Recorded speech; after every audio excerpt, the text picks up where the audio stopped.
नमस्कार, मेरा नाम आशुतोष अग्रवाल है, चार्टर्ड अकाउंटेंट।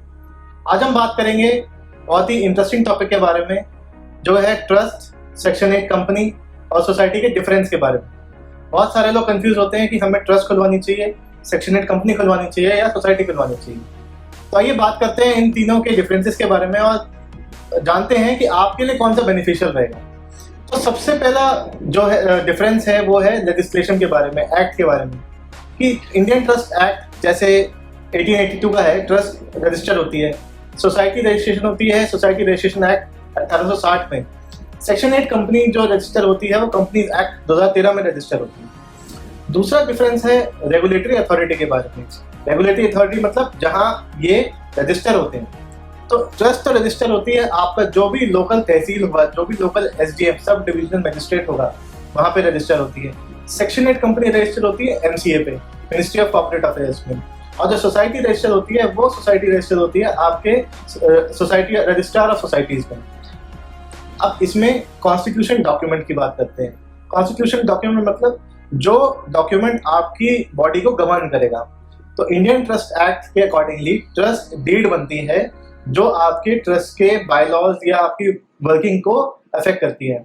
सोसाइटी में ऐसी आर्टिकल ऑफ एसोसिएशन या मेमोरेंडम कह लीजिए जो सोसाइटी को गवर्न करते हैं। सेक्शन 8 कंपनी में भी मेमोरेंडम बनते हैं, लेकिन सेक्शन 8 कंपनी के मेमोरेंडम अकॉर्डिंगली कंपनी एक्ट के हिसाब से बनेंगे एंड इंडियन ट्रस्ट एक्ट के अकॉर्डिंगली ट्रस्ट के बनेंगे, सोसाइटी के अपने सोसाइटी एक्ट के अकॉर्डिंगली बनेंगे।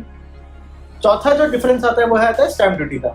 तो देखिए, स्टैम्प ड्यूटी अफेक्ट करती है ट्रस्ट को, जितनी आप कंट्रीब्यूशन दे रहे हैं उनके अकॉर्डिंगली स्टैम्प ड्यूटी पे होती है। सेक्शन 8 कंपनी में कोई रिक्वायर्ड नहीं होती स्टैम्प ड्यूटी, और सोसाइटी में भी कोई स्टैम्प ड्यूटी रिक्वायर्ड नहीं होती। पांचवा डिफरेंस है मेंबर्स रिक्वायर्ड का, कितने आपको मेंबर चाहिए इस बॉडी को चलाने के लिए। तो ट्रस्ट में मिनिमम आपको 2 मेंबर चाहिए। एक होता है ट्रस्टी, दूसरा होता है सेटलर। सेटलर और ट्रस्टी 2 मिलके ट्रस्ट बना सकते हैं। सोसाइटी में कम से कम आपको 7 मेंबर चाहिए।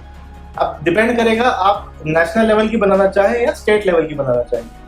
तीसरा जो है सेक्शन 8 कंपनी में 2 तरह की कंपनी होती हैं, एक होती है प्राइवेट सेक्शन 8 कंपनी, एक होता है पब्लिक सेक्शन 8 कंपनी। प्राइवेट में आपको 2 मेंबर चाहिए और पब्लिक में आपको कम से कम 7 मेंबर चाहिए। जो अगला डिफरेंस है वो है मैनेजमेंट का। तो कौन मैनेज करता है? देखिए, ट्रस्ट को मैनेज करता है ट्रस्टी, सोसाइटी को मैनेज करती है गवर्निंग बॉडी। तो मान लीजिए आपकी 7 मेंबर है, उसमें से आपने प्रेसिडेंट, सेक्रेटरी और ट्रेजरर चूज कर लिया, आपकी गवर्निंग बॉडी बन गई। सेक्शन 8 कंपनी के लिए बोर्ड ऑफ डायरेक्टर्स रिस्पॉन्सिबल होते हैं। कंपनीज एक्ट में बोर्ड ऑफ डायरेक्टर्स का पूरा प्रावधान है, तो उसके अकॉर्डिंगली वो मैनेज होता है। सातवीं जो बहुत इंपॉर्टेंट पॉइंट है डिस्कशन का वो है ओनरशिप। तो ओनरशिप किसके हाथ में रहती है, मतलब इसकी मालिक कौन है इस ट्रस्ट या सेक्शन 8 कंपनी का? तो देखिए, ट्रस्ट का मालिक होता है ट्रस्टीज, जो इनके ट्रस्टीज हैं। अब बहुत सारे ट्रस्ट में मेंबर्स भी हो सकते हैं, लेकिन जो इसमें सेटलर और ट्रस्टी जो होते हैं वो मालिक होते हैं। सेक्शन 8 कंपनी का मालिक सोसाइटी खुद, सेक्शन 8 कंपनी के मालिक जो डायरेक्टर्स होते हैं, मैनेजमेंट होती है, वो होती है। सोसाइटी का मालिक होते हैं सोसाइटी खुद। जितने भी एसेट्स वगैरह होते हैं वो सोसाइटी के होते हैं, किसी एक पर्टिकुलर मेंबर के नहीं होते। डिसोल्यूशन का मतलब है अगर ये ट्रस्ट या कोई भी ये एंटिटी खत्म हो गई तो उसका डिसोल्यूशन पे होगा क्या, या कैसे हो सकता है? देखिए, पब्लिक ट्रस्ट जो है, ट्रस्ट डिसॉल्व नहीं हो सकती, it can not be dissolve. अगला डिफरेंस जो है, अगला जो है सोसाइटी। सोसाइटी के लिए कम से कम आपको 60% मेंबर्स की रिजोल्यूशन चाहिए, अप्रूवल चाहिए, तभी आप इस सोसाइटी को डिसॉल्व कर सकते हैं, इसके एसेट्स को लिक्विडेट कर सकते हैं, लायबिलिटीज को पे ऑफ करने के बाद ही ये सोसाइटी डिसॉल्व हो सकती है। और section 8 company as per provisions of company act ये वाइंडिंग अप होती है, आप इसको वाइंड अप कर सकते हैं। सारा प्रोसीजर आपको, रिजोल्यूशन आपको पास करना पड़ेगा, जनरल मीटिंग में आपकी डिसाइड होगा कि ये आपकी बॉडी डिसॉल्व होगी, उसके बाद लिक्विडेशन के या वाइंडिंग अप के प्रोसीजर स्टार्ट होते हैं एज पर कंपनी एक्ट 2013। अगला डिफरेंस जो है वो है एनुअल कंप्लायंस का। एनुअल कंप्लायंस से मतलब है आप इसमें टैक्स रिलेटेड या किसी भी चीज का आप सोसाइटी एक्ट में, जिस भी एक्ट में आपका एंटिटी है उसमें आपको करना है। देखिए, ट्रस्ट में ऐसा कोई कंप्लायंस रिक्वायर्ड नहीं है, आपको कुछ भी एज सच ट्रस्ट में नहीं एनुअल कंप्लायंस नहीं करना होता। हम इस वक्त इनकम टैक्स रिटर्न की बात नहीं कर रहे, हम ट्रस्ट एक्ट की बात कर रहे हैं, उसमें आपको कुछ नहीं करना। इनकम टैक्स रिटर्न वो तो सब नॉर्मल इनकम टैक्स की प्रोविजंस हैं, या जीएसटी में अगर आप हैं वो जीएसटी के अलग प्रोविजंस हैं। हम ट्रस्ट एक्ट की बात कर रहे हैं।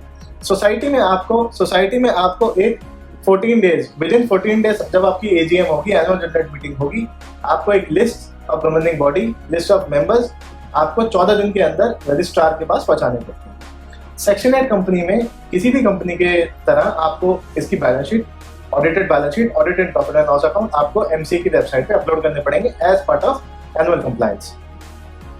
इसमें अगली पॉइंट है ट्रांसपेरेंसी। ट्रांसपेरेंसी मतलब काम करने में कितना साफ है, मतलब कितना ऑनलाइन है या कितना नहीं है।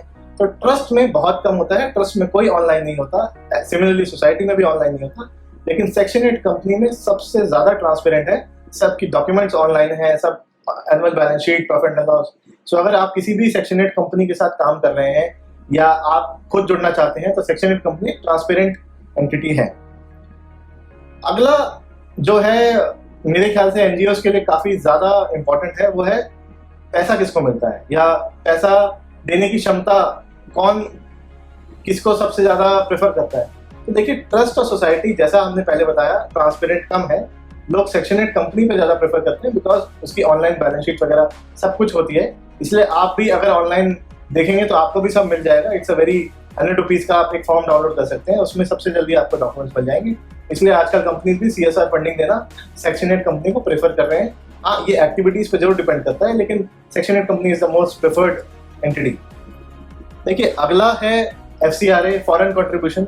तो फॉरेन कंट्रीब्यूशन में भी रिसेंट इवेंट को देखते हुए, रिसेंट ट्रेंड को देखते हुए सेक्शन 8 कंपनी सबसे ज्यादा प्रेफर्ड एंटिटी उभर के आई है FCRA फंडिंग के लिए। सो अगला पॉइंट है, आप मेंबर्स या बोर्ड ऑफ डायरेक्टर्स कैसे आराम से चेंज कर सकते हैं। कई बार क्या होता है, किसी की डेथ हो गई या कोई चेंज हो गया, रिजाइन कर दिया, बहुत ही तरह के आपदा वाली सिचुएशंस भी आती हैं जो एकदम हमें चेंज करने पड़ते हैं। तो देखिए, ट्रस्ट में आपको ट्रस्ट अमेंडमेंट डीड फाइल करनी पड़ेगी, आपको SDM पे जाना पड़ेगा, आपको अमेंडमेंट फाइल करनी पड़ेगी, उसके प्रोफेशनल के भी चार्जेस होते हैं और SDM के भी स्टैम्प ड्यूटी के चार्जेस होते हैं। इसी तरह आप सोसाइटी में जाएंगे, सोसाइटी में कोई चार्जेस तो नहीं होते, लेकिन उनकी जो लिस्ट है आपको वो पूरी करनी पड़ेगी, AGMs आपको दिखानी पड़ेगी, प्रॉपर्ली आपको वो लिस्ट देनी पड़ेगी और सारा आपको काम ऑलमोस्ट काफी सारे डॉक्यूमेंट्स के साथ फाइल करना पड़ेगा। सेक्शन 8 कंपनी में आप आराम से इजीली ऑनलाइन फाइल कर सकते हैं। विद इन अ डे आपके members, board of directors change हो जाएंगे डिपेंडिंग ऑन आपका पीछे का कंप्लायंस पूरा। अगला है टाइम पीरियड जिसमें आप सबसे जल्दी रजिस्टर कर सकते हैं। देखिए, ट्रस्ट डीड में डिपेंड करता है, आपके 5 से 10 दिन में ये ट्रस्ट बन सकती है, डिपेंडिंग अपॉन आपको डेट कितनी जल्दी की मिलती है। सोसाइटी में कम से कम जो हमारा एक्सपीरियंस कहता है वो 15 से 1 महीने का मिनिमम टाइम लगता है। इसमें ये जरूरी होता है कि आपका नाम किसी से कॉन्फ्लिक्ट ना हो, आपको रजिस्ट्रार डेट फटाफट दे दे, उसके बाद में आप फॉलो अप जल्दी जल्दी करें। तो 15 दिन से 30 दिन एक मिनिमम टाइम फ्रेम है।